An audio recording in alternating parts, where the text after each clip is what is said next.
नमस्कार, मैं हूं नारायण शर्मा और आप देख रहे हैं AINS न्यूज़ 24 चैनल। अब खबरें विस्तार से।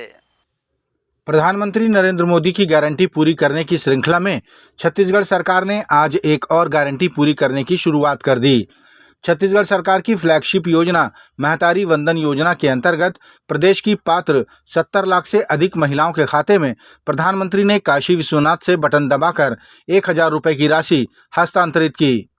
अपने खाते में 1000 रुपये आने से महिलाओं की खुशी देखते ही बन रही थी।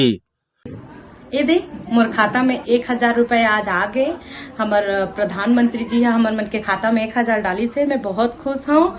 अब ये 1000 से मैं मोर घर परिवार मोर लोग लेकर छोटे मोटे जरूरत पूरा हो जाही। और आज मैं इतना खुश हूँ कि मैं अपन तहे दिल से प्रधानमंत्री जी, मुख्यमंत्री जी और हमारे छत्तीसगढ़ सरकार ला बहुत बहुत धन्यवाद देता हूँ। मुख्यमंत्री विष्णुदेव साय ने इस अवसर पर कहा कि प्रदेश की आधी आबादी के सपनों को पूरा करने की दिशा में महतारी वंदन योजना एक बड़ी छलांग है। मेरी माताओं, बहनों, बेटियों, हमारी सनातन परंपरा कहती है यत्र नार्यस्तु पूज्यन्ते रमन्ते तत्र देवता। जहाँ नारी का सम्मान होता है वहाँ देवता वास करते हैं। महतारी वंदन योजना के माध्यम से इस ध्येय वाक्य को धरातल पर मूर्त रूप दिया गया है। महिला सशक्तिकरण की दिशा में उठाया गया यह मजबूत कदम छत्तीसगढ़ की आधी आबादी के सपनों को पूरा करने की दिशा में बहुत बड़ी छलांग है। छत्तीसगढ़ में आज से बाल विवाह मुक्त छत्तीसगढ़ अभियान का भी शुभारंभ किया गया। महतारी वंदन सम्मेलन के मुख्य मंच से मुख्यमंत्री विष्णुदेव साय ने प्रदेश की महिलाओं को बाल विवाह रोकने की शपथ दिलाई। इस मौके पर मुख्यमंत्री ने बाल विवाह रोकथाम संकल्प पत्र पर भी हस्ताक्षर किए। बता दें कि इस अभियान का संचालन महिला बाल विकास विभाग और यूनिसेफ के माध्यम से किया जाएगा। मंच पर इस दौरान मंत्री श्रीमती लक्ष्मी रजवाड़े, ब्रजमोहन अग्रवाल, सांसद सुनील सोनी, विधायक खुशवंत साहेब और अनुज शर्मा समेत बड़ी संख्या में अधिकारीगण उपस्थित रहे। मैं संकल्प लेता हूँ कि मैं अपने परिवार में कभी भी बाल विवाह नहीं कराऊंगा। समाज में बाल विवाह के रूप में व्याप्त बुराई का सदैव विरोध करूंगा। मैं बाल विवाह रोकने के लिए आम जनों को जागरूक करने के लिए सदैव प्रतिबद्ध रहूंगा।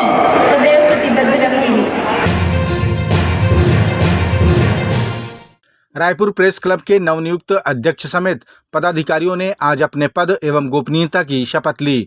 इस मौके पर प्रेस क्लब के तमाम सदस्यों की उपस्थिति में नवनियुक्त अध्यक्ष प्रफुल्ल ठाकुर, उपाध्यक्ष संदीप शुक्ला, महासचिव और संयुक्त सचिवों ने अपने पद की शपथ ली।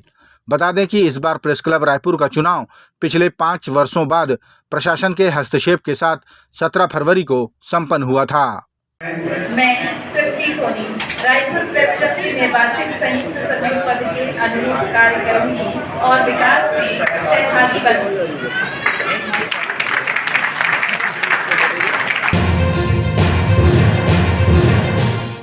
राजधानी रायपुर के साइंस कॉलेज मैदान में महतारी वंदन योजना के सम्मेलन में प्रदेश सरकार की जन कल्याणकारी योजनाओं और कार्यक्रमों पर आधारित जनसंपर्क संचालनालय द्वारा प्रकाशित सामग्रियों का निःशुल्क वितरण किया गया।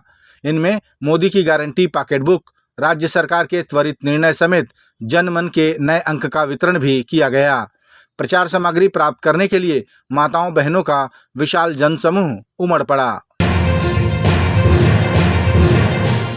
कलेक्टर दर की मांग कर रहे छत्तीसगढ़ मध्याह्न भोजन रसोइया संघ की सैकड़ों महिलाओं ने आज गौरेला पेंड्रा मरवाही जिले में एक बैठक आयोजित की, जिसमें रसोइया संघ की प्रदेश अध्यक्ष नीलू ओगरे भी उपस्थित रहीं। बैठक में कलेक्टर दर की मांग समेत लंबित पड़ी अन्य मांगों को भी पूरा कराए जाने को लेकर रणनीति तैयार की गई। इस मौके पर गौरेला पेंड्रा मरवाही जिले के रसोइया संघ की सैकड़ों महिलाएं उपस्थित रहीं। आज हमार दीदी बहनी मन अपन हक और अधिकार के लिए बैठक रखे रहे। आगामी रणनीति तैयार करे बर बैठक रखे रहे कि शासन प्रशासन से हमन ला कैसे अपन बात ला मनवाना है और कैसे हमन ला कम से कम कलेक्टर दर लेना है। रायपुर लोकसभा से कांग्रेस ने पूर्व विधायक विकास उपाध्याय को अपना उम्मीदवार बनाया है। विकास उपाध्याय अभी दिल्ली में हैं। इधर रायपुर में अफवाहों का बाजार गर्म है कि विकास उपाध्याय अपनी दावेदारी वापस करने दिल्ली गए हैं, लेकिन इन अफवाहों पर विराम लगाते हुए स्वयं विकास उपाध्याय ने कहा कि वे असम कांग्रेस की मीटिंग में शामिल होने दिल्ली आए हैं। उन्होंने कहा कि पार्टी ने उन पर जो विश्वास किया है उसके लिए धन्यवाद और हम लड़ेंगे भी और जीतेंगे भी। मैं समझता हूं कि मेरे जीवन का सबसे बड़ा उपहार है। मैं इसी कांग्रेस पार्टी से 3 बार विधानसभा का टिकट और अब लोकसभा का टिकट पार्टी ने मुझ पर दिया। मुझ पर विश्वास किया और इस विश्वास पर खरा उतरकर दम से हम लड़ेंगे और चुनाव जीतेंगे। साथियों, आप सबसे निवेदन है कि हम सब, मैं परसों 12 तारीख को रायपुर लौट रहा हूं। मैं अखिल भारतीय कांग्रेस कमेटी का सचिव होने के नाते, असम कांग्रेस पार्टी के इंचार्ज होने के नाते, कल असम कांग्रेस पार्टी की CEC की बैठक है, उस बैठक में शामिल होने दिल्ली आया हूं। कल मीटिंग खत्म होने के बाद परसों मैं रायपुर लौटूंगा।